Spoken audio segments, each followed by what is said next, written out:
नमस्कार मित्रों, स्वागत है आप सभी का हमारे चैनल डिवाइन एंड स्पिरिचुअल में। जब भी धर्म में कमी और अधर्म में वृद्धि होती है, वे स्वयं को प्रकट करते हैं। जब भी आवश्यकता हो, भगवान खुद को प्रकट करते हैं। जब भी जीवन में घना अंधकार छा जाता है, तो श्री कृष्ण का ज्ञान उजाला लेकर आता है। आज हम भगवत गीता के चौथे अध्याय के पहले 8 श्लोकों पर ध्यान देंगे। श्री कृष्ण ने इन श्लोकों में कहा है कि यह ज्ञान समय की सीमाओं से परे है और इसे केवल सच्चे भक्त और विद्वान ही समझ सकते हैं। आइए हम इन दिव्य शिक्षाओं की गहराई में उतरते हैं और जानने की कोशिश करते हैं कि ये शिक्षाएं हमारे जीवन को कैसे संवार सकती है। तो आइए समझते हैं पहले श्लोक को।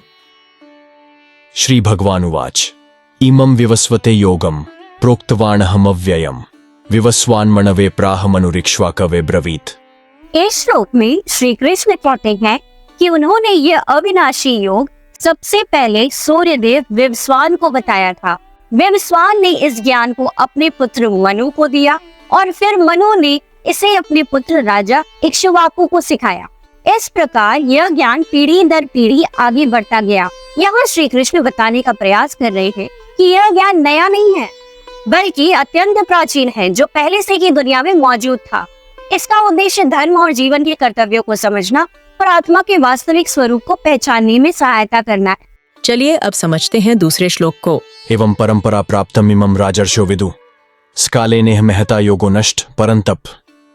इस श्लोक में श्री कृष्ण कहते हैं कि यह योग ज्ञान जो उन्होंने विवस्वान को बताया था, परंपरा के माध्यम से राजर्षियों द्वारा प्राप्त किया गया था। उन राजाओं ने धर्म और आध्यात्मिक ज्ञान का पालन किया और समाज को सही मार्ग दिखाया, लेकिन समय के साथ इस प्राचीन योग का ज्ञान लुप्त हो गया क्योंकि लोगों ने इसे समझना और पालन करना छोड़ दिया।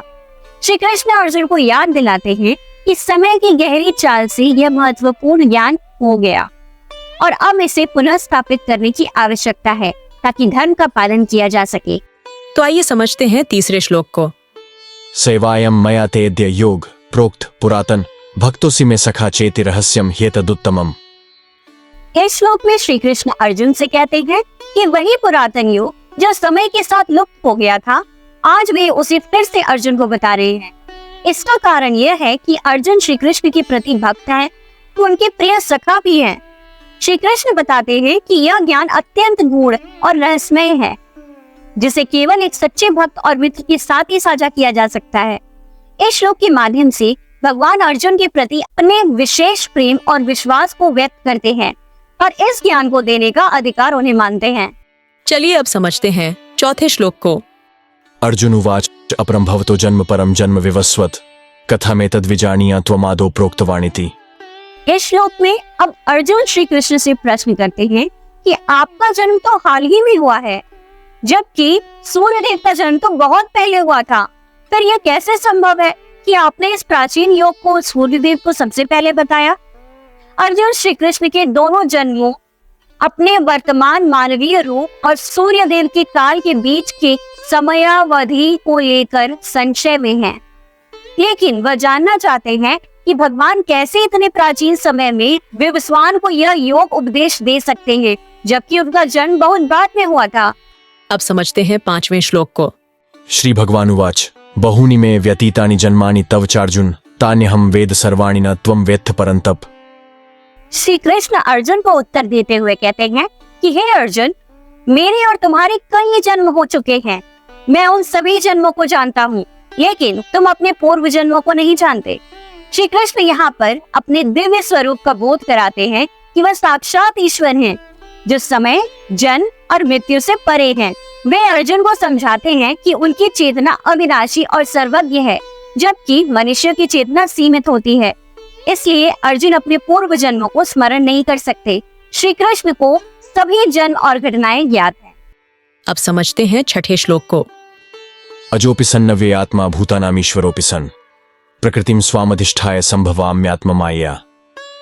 इस श्लोक में श्री कृष्ण कहते हैं कि भले ही वो अजर और अविनाशी है और सभी प्राणियों के परमेश्वर हैं, फिर भी वे स्वयं को प्रकृति के अधीन लेते हैं। वे अपनी दिव्य शक्ति से प्रकट होते हैं। इसका मतलब यह है कि श्री कृष्ण अपने स्वयं के स्वाभाविक रूप से परे जाकर प्रकृति की माया से प्रेरित होकर इस संसार में अवतार लेते हैं। यह उनकी दिव्यता और ईश्वरीय शक्ति का प्रदर्शन है कि वे अपनी इच्छा अनुसार इस संसार में आते हैं और उसके अनुसार कार्य करते हैं। आइए अब समझते हैं 7वें श्लोक को। यदा यदा हि धर्मस्य ग्लानिर्भवति भारत अभ्युत्थानम धर्मस्य तदात्मानं सृजाम्यहम्। उस श्लोक में श्री कृष्ण बताते हैं कि जब भी धर्म में कमी और अधर्म में वृद्धि होती है वे स्वयं को प्रकट करते हैं। जब भी आवश्यकता हो भगवान खुद को प्रकट करते हैं। जब जीवन में घने अंधकार छा जाते हैं तो श्री कृष्ण का ज्ञान उजाला लेकर आते हैं।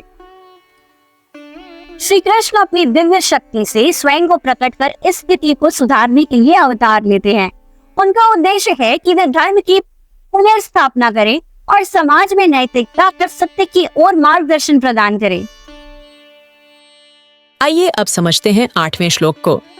परित्राणाय साधूनां विनाशाय च दुष्कृतां धर्म संस्थापनार्थाय संभवामि युगे युगे। अब इस श्लोक में श्री कृष्ण बताते हैं कि वे हर युग में 3 मुख्य उद्देश्यों की पूर्ति के लिए अवतार लेते हैं। पहला, साधुओं की रक्षा करना, दूसरा, दुष्ट कृतियों का नाश करना और तीसरा, धर्म की स्थापना और संरक्षण करना। श्री कृष्ण का यह अवतार इन उद्देश्यों को पूरा करने के लिए होता है ताकि समाज में धर्म और नैतिकता पुनर्निर्माण किया जा सके। वे हर युग में जब भी इन कार्यों की आवश्यकता होती है अपनी दिव्य शक्ति से प्रकट होते हैं और सही मार्ग को स्थापित करते हैं। युवाओं को भी यह समझना चाहिए कि समाज में नैतिकता और सत्य की रक्षा करना उनकी ही जिम्मेदारी है।